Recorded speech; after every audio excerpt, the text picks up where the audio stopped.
জয় গুরিকা। আমার জন্ম অধুনা বাংলাদেশে, বর্তমান গোপালগঞ্জ জেলার অধীন দুর্বাসুর গ্রামে। সেখানেই আমি বড় হয়ে উঠেছি। এমনকি 1983 সাল গোপালগঞ্জ জেলার অধীন গোপালপুর গ্রামে প্রাইমারি স্কুলে শিক্ষকতা করেছি।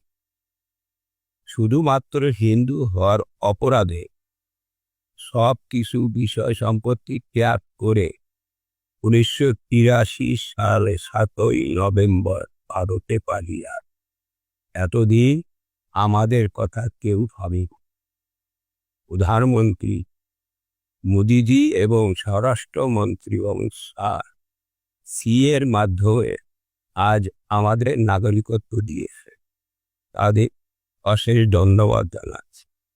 আজ আমরা নাগরিকত্ব পেয়েছি। আমি নাগরিকত্ব ফর্ম ফিল আপ করেছিলাম, নাগরিকত্ব পেয়েছি। তাই আমি প্রধানমন্ত্রী নরেন্দ্র মোদী এবং স্বরাষ্ট্রমন্ত্রীকে অশেষ ধন্যবাদ ও প্রণাম জানাচ্ছি। মতুয়ারা আপনাদের সঙ্গে আছে। জয় হরিবল, জয় হরিবল, জয় হরিবল।